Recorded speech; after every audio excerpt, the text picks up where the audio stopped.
बंधुओं, शंकर जी का परम भक्त है रावण, लेकिन उसी रावण के दुष्टता पर एक दिन शंकर जी बड़े चिंतित हो गए और शंकर जी ने मन में विचार किया कि भाई ये हमारा भक्त है, हम चाहते तो ऐसा है कि हमारी तीसरा नेत्र खुले और जल के भस्म हो जाए, पर गुरु को चाहिए अपने शिष्य को दंड तो दे लेकिन मृत्यु दंड ना दे। लेकिन ये काम ऐसे कर रहा है और ये आगे भी ऐसे कार्य करेगा कि इसको मृत्यु दंड ही मिलना चाहिए और मेरे द्वारा ही मिलना चाहिए, क्योंकि मेरे इष्ट राम को ही परेशान करेगा। तो क्या करें? तो शंकर जी का संकल्प हुआ कि इसके वध में कारण मैं बनूं। तब शंकर जी के मन में आया कि हम 11वें रुद्र श्री हनुमान के रूप में जाएंगे और हम ही कारणभूत बनेंगे इसके वध का,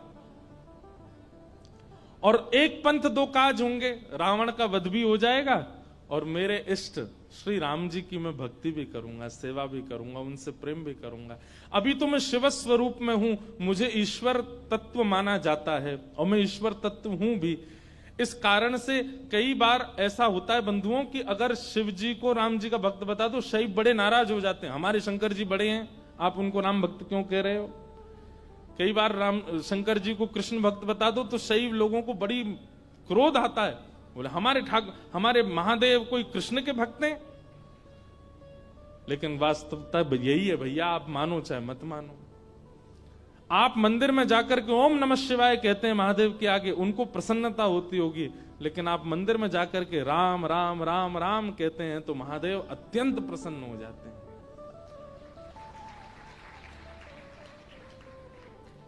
सहस्त्र नाम तत्तुल्यम राम नाम वरानने। हजारों बार कोई राम नाम कहता है तब राम नाम को सुनने के लिए महादेव स्वयं प्रकट हो जाते हैं। कृष्ण नाम सुनकर के स्वयं प्रकट हो जाते हैं महादेव। तो महादेव ने विचार किया कि मेरे इष्ट की सेवा भी हो जाए और ये दुष्ट रावण का वध भी कारण मैं बनूं। तब महादेव ने विचार किया और ऋषियों से कहा कि भाई ऐसा हमारा मन का विचार है कि हमारा ही तत्व जावे पृथ्वी पर और राम जी की सहायता करे रावण वध में, और राम जी की सेवा आराधना भी कर ले। तब ऋषियों ने कहा महाराज, इस धराधाम पर पृथ्वी पर आपके तेज को धारण करने की सामर्थ्य किसी स्त्री में नहीं है, कौन धारण करेगा। तब ब्रह्म लोक की एक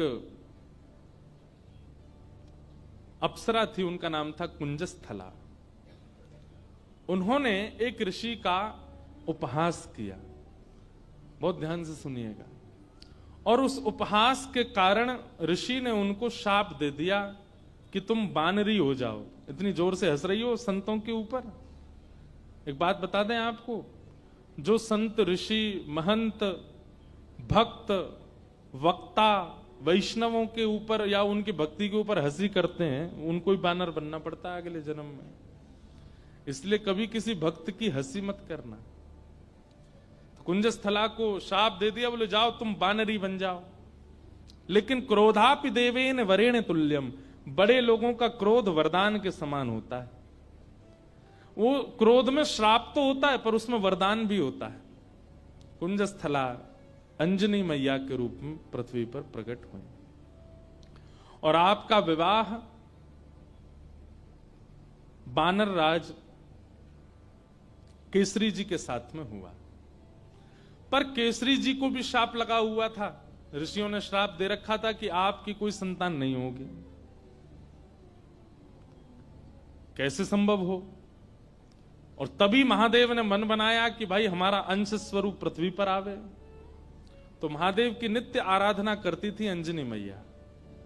ऋषियों ने अंजनी मैया को चुना, बोले यही हैं जो महादेव के तेज को, महादेव के बल को, महादेव के जो आत्म तत्व है उसको भीतर स्वीकार कर सके। इनका तप अद्भुत है। और क्यों ना हो, विवाह के उपरांत भी ब्रह्मचारिणी थी अंजनी मैया। बहुत ध्यान से सुनिएगा। एक दिन पर्वत पर बैठ करके अंजनी मैया महादेव की उपासना कर रही थी, तभी उनको स्पर्श का अनुभव हुआ।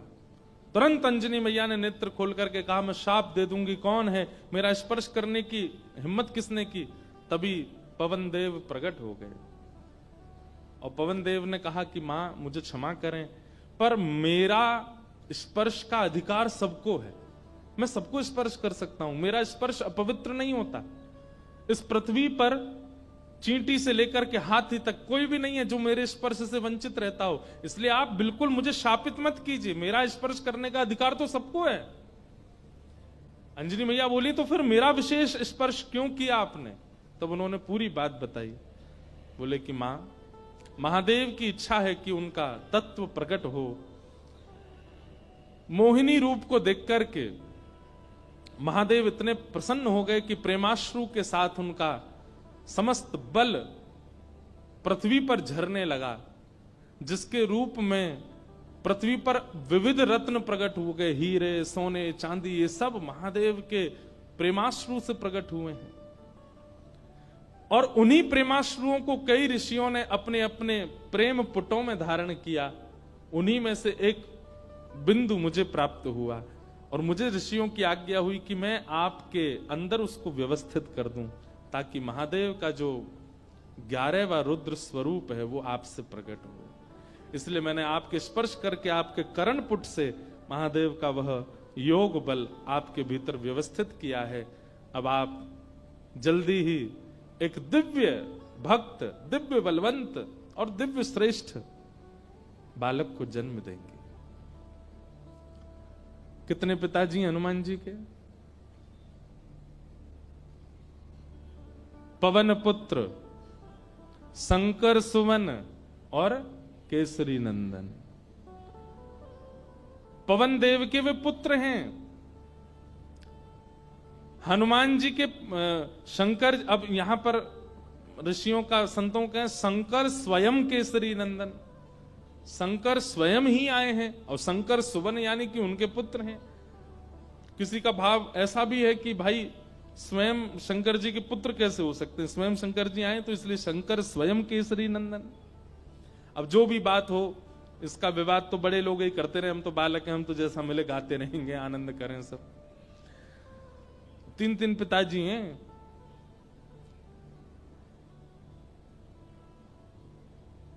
इस प्रकार आज ही के दिन अंजनी मैया ने, अंजनी मैया के दिव्य कोख से दिव्य तेज प्रकट हुआ और पृथ्वी पर प्रकट हुए इस पृथ्वी के रक्षक, भक्तों के रक्षक, दानवों का दलन करने वाले प्रभु श्री राम के अनन्य भक्त पवन पुत्र श्री हनुमान जी महाराज की जय हो, जय हो, जय हो। श्री हनुमान जी का प्रादुर्भाव हुआ, तीनों लोकों में डुमडुमियां बजने लगी, देवता सब आनंदित हो गए, सब सुरक्षित अनुभव करने लगे। क्यों? बोले अब हमारी रक्षा करने वाले आ गए। श्री हनुमान जी महाराज का प्रादुर्भाव हुआ। देवताओं ने आकर के सबने उनको बल प्रदान किया, किसी ने बल प्रदान किया, किसी ने गदा प्रदान की, किसी ने बुद्धि प्रदान की, किसी ने मेधावी। इस प्रकार से सब देवताओं ने आकर के हनुमान जी महाराज को दिव्य दिव्य तेज प्रदान किया। पर भैया एक बात सुनिएगा, हनुमान जी महाराज के पास एक भी वस्तु ऐसी नहीं है जिसकी कमी हो। वो भले ही बानर थे, पर बानर रूप में भी इतने सुंदर थे कि उनको देखने के लिए राम जी लालायित रहते थे कि कोई हनुमान जी को मेरे सामने बैठा दो। आज भी अनेक हनुमान मंदिरों में आप देखेंगे हनुमान जी के सामने ही राम जी बैठे होंगे। प्रियतम को सामने बैठाया जाता है, भले ही भक्त हैं हनुमान जी, लेकिन राम जी को उनका दर्शन इतना अच्छा लगता है, पूरा विश्व राम जी को देखता है, पर राम जी हनुमान जी को देखते हैं। और इस सुंदरता का कारण क्या है कि हनुमान जी में इतनी योग्यताएं हैं, पर सारी योग्यताएं भक्ति से ढकी हुई हैं। हम लोग कैसे हैं? हमारी सारी योग्यताएं प्रकट रहती हैं। कोई व्यक्ति अगर बहुत बुद्धिमान होता है ना, उसके रूप से ही पता चल जाता है कि बहुत बुद्धिमान है। ये देखो हनुमान जी डोल रहे हैं, भाई आ जाओ, आहा, आ जाओ मंच पे आ जाओ। ये देखो पूंछ से लपेट दो एक आध पंडित जी को। अनंत बलवंत श्री हनुमान जी महाराज की। यहाँ बैठ जाओ आगे, ये स्पीकर के आगे बैठ जाओ। हाँ बैठ जाओ। हनुमान जी बेचारे दांत नहीं है इनके, बैठ जाओ। खड़े रहोगे थक जाओगे। हे हनुमान जी बैठ जाओ, पूंछ संभाल के। गदा नीचे धर दो, गदा नीचे रख दो, थक जाओगे। बस ऐसी कथा सुनते रहो। बोले हनुमान जी महाराज की जय। तो हनुमान चालीसा करके ही जाना सब लोग, उससे पहले मत चले जाना। हम लास्ट में ही करेंगे कि आप चले नहीं जाओ। आपसे पहले तो हमको जाना है। पर तो क्या बता रहा था मैं? हाँ, हनुमान जी में सारे गुण हैं। अष्ट सिद्ध नवनिधि के दाता, असवर दीन जानकी माता। अष्ट सिद्ध नवनिधि के दाता। अष्ट सिद्धियां हैं, नवनिधियां हैं। महाराज हम पे तो एक सिद्धि आ जाए, सिद्धि नहीं भी आवे तो हम लोग फूले नहीं समाते। उन पे तो 8 सिद्धियां हैं, 9 निधियां। पर फिर भी हनुमान जी महाराज इतने दीन कैसे? भक्ति। किसी का ज्ञान प्रधान होता है, किसी का स्वरूप प्रधान होता है, किसी की योग्यताएं प्रधान होती है, पर हनुमान जी महाराज ने सबको गौड़ करके अपने भक्ति को प्रधान रखा है। अच्छा एक बात बताएं, हनुमान जी का एक गुण है, बहुत ध्यान से सुनिएगा। हम सब में कोई योग्यता आ जाती है, जैसे किसी को गाना आ जाए, किसी को बजाना आ जाए, किसी को नाचना आ जाए, तो अपने उस गुण के स्वामी हम खुद बन जाते हैं। जो भी गुण है हमारे अंदर, उस गुण के स्वामी कौन है? हम खुद बन जाते हैं। पर हनुमान जी ने अपने सारे गुणों का स्वामी राम जी को बना दिया। मेरे अंदर बल भी है तो राम जी की कृपा, मेरे अंदर बुद्धि भी है तो राम जी की कृपा, मेरे अंदर योग्यताएं भी हैं तो राम जी की कृपा। मैं सब जानता हूं पर अपने मन से कुछ नहीं करूंगा। राम जी कहेंगे तो ही करने जाऊंगा, तो ही करूंगा। पर हम लोग कैसे हैं? सारे गुणों को, सारी श्रेष्ठताओं को अपने ऊपर ले लेते हैं। इसलिए हम लोगों का उससे कल्याण नहीं होता, उससे कहीं ना कहीं हमारा मन विक्षिप्त रहता है। एक लीला सुना करके फिर हनुमान चालीसा गाते हैं। ठाकुर जी भी आ गए हैं। जैसे किसी की विदाई होती है तो कोई बहुत रोता है ना, तो उसको अंदर कमरे में ले जाके समझाते हैं। ऐसे बेचारे के समझा बुझा के लाए, बोले फिर आएंगे कोल्हापुर में, फिर भक्त चरित्र होगा, आप चल दो, ऐसे मत करो।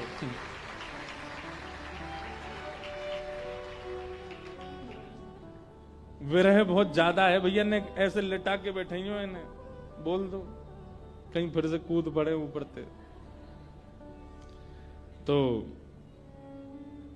एक लीला सुनिए, सब लोग इधर देखो, इसके बाद हम कथा विश्राम करेंगे। हनुमान जी लौट रहे थे लंका से, पुष्पक विमान में राम जी के साथ बैठे थे। तो राम जी जगह जगह दिखाते जा रहे थे जानकी जी को, पता है आपको यहाँ पे हमने ऐसा किया था, यहाँ पे हमारी बली को हमने, बाली को हमने बाण मारा था, इधर बैठ करके हम सब बानरों के साथ में हमने मीटिंग करी थी, यहाँ पर ये हुआ था। सारे स्थान दिखाते हुए जा रहे थे राम जी। तभी एक स्थान आया, उसको देख करके हनुमान जी के नेत्र सजल हो गए। राम जी बोले, हनुमान जी आप क्यों रो रहे हैं? हनुमान जी बोले, अब जो नीचे स्थान है ना, ये मेरी जन्मभूमि है, यहाँ मेरा जन्म हुआ है, और मैं अपनी मैया अंजनी मैया से बहुत वर्षों से मिला नहीं हूं। मुझे सीता जी में ही अपनी माँ दिखती हैं, पर क्योंकि जन्म स्थान के ऊपर से जा रहे हैं तो मुझे याद आ गई माँ की। राम जी बोले, इसी वक्त यहीं पर ही विमान रोको, नीचे चलो, तुम अपनी माँ से। नहीं नहीं भगवान लेट हो जाएंगे। बोले नहीं, कोई देरी नहीं, हम भी मिलेंगे, हमारे हनुमान जी की माता जी का हम भी दर्शन करेंगे। हनुमान जी बोले, आप मिलेंगे मैया से? बोले हाँ मिलेंगे, चलो। और महाराज, अब कई लोग तो अलग अलग स्थान बताते हैं, पर एक प्रकार से श्री हनुमान जी महाराज महाराष्ट्र में जन्मे, नासिक के पास में श्री हनुमान जन्म स्थान है, ऐसा माना जाता है। सब लोग अलग अलग स्थान मानते हैं, पर हम नासिक में गत वर्ष 1 महीना थे तो वहां हमको वहीं बताया गया कि यहीं पर ही श्री हनुमान जी महाराज का जन्म हुआ। दंडक वन, दंडकारन वन। और लगता भी है वहां स्थान पर, ऐसा प्रतीत भी होता है कि हनुमान जी यहीं जन्मे होंगे। तो वहां पहुंचे और सीता जी, राम जी, सब लोग गए तो देखा एक पर्वत के ऊपर नेत्र बंद करके बैठी अंजनी मैया। नेत्र खोल करके जैसे ही देखा तो सामने राम जी, जानकी जी, लक्ष्मण जी, सब वानरों की सेना और श्री हनुमान जी महाराज आ रहे हैं। अंजनी मैया के नेत्र सजल हो गए, दंडवत प्रणाम किया, बोले वाह, ऐसा पुत्र पूरे विश्व की मैयाओं को मिले जो साक्षात भगवान को लेकर के आवे। हनुमान जी को हृदय से लगा करके मैया बड़ी प्रसन्न हो गई। अरे मेरे लाल, अरे मेरे सुत, खूब पुचकारने लगी। वो प्रेम देख करके सबके नेत्र सजल हो गए। कितना प्रेम कर, हनुमान जी इतने बलवान हैं लेकिन मैया को देख करके बालवत हो गए, छोटे से लाला बन गए। जैसे एक लाला अपनी माँ के वक्ष पर ऐसे सिर रगड़ता है और माँ के गोद में बैठ जाता है, माँ के ऊपर चढ़ जाता है, ऐसे हनुमान जी चढ़ गए अपनी मैया के ऊपर। और ये श्री अंजनी मैया एक बालवत जैसे लाला को प्रेम करती हैं, ऐसे हनुमान जी को हृदय से लगा के खूब पुचकार रही हैं। हनुमान जी के नेत्र सजल हो गए, राम जी के नेत्र सजल हो गए देख करके अंजनी मैया के इस प्रेम को। अब मैया बोली लाला चल अब उतरो, देखो ठाकुर जी आए, कुछ सामग्री बनाऊं, कुछ पधराऊं इनको। सामग्री सिद्ध की अंजनी मैया ने, राम जी को अपने हाथ से भोजन पवाया। हनुमान जी आज इतने प्रसन्न हैं कि मेरी जन्मभूमि पर राम जी आए हैं। देखो हनुमान जी का एक गुण देखा आपने, हनुमान जी ने जिद नहीं की राम जी से कि मेरे घर चलो, राम जी खुद गए। यही होना चाहिए एक भक्त का स्वरूप, अपने गुरु से, अपने आचार्य की, उनकी इच्छा है जहां वहां चलो, अपनी इच्छा से नहीं। अंजनी मैया ने प्रसाद आदि के बाद पूछा कैसा रहा आपकी लंका में जो युद्ध, उसकी चर्चा तो बहुत सुनी, पर आप लोग खुद अपने मुख से बताइए कि वहां कैसा क्या रहा। हनुमान जी महाराज बोले मैं बताऊंगा, पूरे लंका कांड तो मैं ही सुनाऊंगा। सुंदर कांड से सुनाना शुरू किया हनुमान जी ने। बोले ऐसे ऐसे भगवान ने कहा पता करके आओ, और मैया मैं उड़ करके गया और जाकर के मैंने वहां पर फिर लंका जला दी, सीता जी से मिल के आए, फिर हम वापस आए, राम जी से आकर के हमने निवेदन किया, पूरी बानर सेना लेके फिर हमने सेतु बनाया, सेतु बना करके वहां गए, वहां पर लक्ष्मण भैया को शक्ति लग गई तो फिर मैं हिमालय पर जाके पर्वत लेके आया, अंजनी संजीवनी बूटी दी गई, आदि आदि पूरी कथा सुनाने लगे। सब तो प्रसन्न, लेकिन अंजनी मैया बिल्कुल प्रसन्न नहीं थी। सीता जी ने कहा मां, श्री हनुमान जी के इस ऐश्वर्य को सुनकर के आपको प्रसन्नता नहीं हुई? अंजनी मैया बोली मुझे बिल्कुल प्रसन्नता नहीं है, बल्कि मुझे तो संशय हो रहा है हनुमान के ऊपर। बोले क्यों? बोले हनुमान के होते हुए भी राम जी को इतना परिश्रम क्यों करना पड़ा? ये मेरा पुत्र हनुमान है, इसकी परवरिश ऐसी हुई है, इसका लालन पालन ऐसा हुआ है कि ये अकेला चाहे तो अपने एक बाम पाद प्रहार से पूरी लंका को रसातल में भेज सकता था। इसके रहते हुए सेतु बनाना पड़ा, लक्ष्मण भैया को शक्ति लगी, वैद्य बुलाने पड़े, इतने दिन तक युद्ध होता रहा, अहि रावण की यहां ठाकुर जी को जाकर के रहना पड़ा, और ना जाने क्या क्या। ये सब सुनकर के मेरा मन बहुत विचलित हो रहा है। मुझे लग रहा है कि हनुमान तुम्हारे रहते हुए राम जी को इतना श्रम करना क्यों पड़ा? अरे तुम्हारे लिए तो बाएं हाथ का खेल है, तुम जाकर के पूरी लंका का नष्ट करके रावण को रसातल में फेंक करके सीता जी को कंधे पे बैठा करके ले आते तुम। इतना श्रम करने की आवश्यकता ही नहीं थी, करना क्यों पड़ा? तो ये बात सुनकर के और तो किसी के मन में नहीं, पर लक्ष्मण जी के मन में थोड़ा सा आया कि मैया को कुछ ज्यादा ही बल का मान है कि बहुत ज्यादा बलवान है। अरे ठीक है, हनुमान जी हो गई लीला पूरी, अब इतना क्रोध क्यों कर रही है बेचारी उन पे? अंजनी मैया समझ गई लक्ष्मण जी अभी समझ नहीं रहे कि मैं क्या कहना चाह रही हूं। तभी अंजनी मैया एक दूर पर्वत पर गई और वहां पर्वत पर जाकर के हनुमान जी को टकटकी लगा के देखने लगी, तो हनुमान जी को देखते देखते अंजनी मैया के चित्त में वात्सल्य उमड़ा, और वही वात्सल्य उनके पयोधर से दुग्ध बन करके बहने लगा। एक बूंद दुग्ध की पयोधर से निकल करके जैसे ही उस पर्वत खंड पर गिरी, पर्वत बीच से विदीर्ण हो गया, ज्वालामुखी प्रकट हो गई, काले काले बादल आकाश में छा गए, पृथ्वी डामाडोल हो गई। लक्ष्मण लाल जी बोले ये क्या था? अंजनी मैया बोली ये अंजनी के पयोधर के दुग्ध के एक बिंदु का ये असर है। जिस बिंदु को पृथ्वी और ये पर्वत नहीं सहन कर पाते, उस बिंदु, उस दुग्ध में पला बड़ा है हनुमान। उसको अपने गर्भ में धारण किया हनुमान ने। अंजनी के दूध को गर्भ में धारण करने की सामर्थ्य किसी की नहीं है। जीवन पर्यंत विवाहिता होते हुए भी, बालक होते हुए भी ब्रह्मचारिणी है अंजनी मैया। उनके दुग्ध को पिया है हनुमान ने, और उसके रहते हुए, इतना बलवंत होते हुए भी ये सब करना पड़ा। तब अंत में राम जी उठे, बोले मैया आप हनुमान जी के बल पर किसी को संशय नहीं है, किसी को शक नहीं है, पर हनुमान जी में एक गुण है क्या कि वे अपने बल को अपना नहीं मानते, वो मेरा मानते। वे चाहें तो जाकर के रावण को मार सकते थे, लेकिन वहां भी चिंतन कर रहे थे राम की आज्ञा नहीं है मुझे। वे चाहते तो पूरी लंका को जला नहीं, रसातल में फेंक देते, उठा करके उखाड़ करके। हनुमान जी महाराज ने, एक कथा आती है कि रावण की सेना में चिरंजीवी सेना भी थी रावण की, मतलब उनको कोई मार ही नहीं सकता, उन्होंने अमृत पिया रखा था, वो मरेंगे ही नहीं, चाहे उनको सुदर्शन चक्र काट दे, चाहे उनको गदा से मार दिया जाए, उनकी मृत्यु नहीं हो सकती। जब वे अजर अमर योद्धा लड़ने के लिए हनुमान जी से आए, तो हनुमान जी बोले क्या करें, ये मरने वाले तो है नहीं। तो हनुमान जी ने अपनी पूंछ पर लपेट करके इतनी वेग से उनको आकाश के ऊपर भेजा कि जहां गुरुत्वाकर्षण, पृथ्वी का गुरुत्वाकर्षण होता है ना, कोई भी चीज ऊपर फेंको नीचे गिरती है, तो कुछ समय बाद गुरुत्वाकर्षण खत्म हो जाता है। हनुमान जी ने उन सबरे चिरंजीवी योद्धाओं को अपनी पूंछ में लपेट करके इतनी जोर से ऊपर फेंका कि गुरुत्वाकर्षण की सीमा से ऊपर चले गए। आज तक आकाश में ही घूम रहे हैं वे लोग, लौट के नहीं आ पाए पृथ्वी पर। तो श्री हनुमान जी महाराज के बल में किसी को संशय नहीं है, पर राम जी कहते हैं तब प्रताप रघुनाथ, वो अपने प्रत्येक बल को मेरा प्रताप मानते हैं। मेरी आज्ञा नहीं थी रावण को मारने की, मेरी आज्ञा नहीं थी लंका को रसातल में फेंकने की। अगर आज्ञा होती तो ये सब करने की आवश्यकता नहीं थी।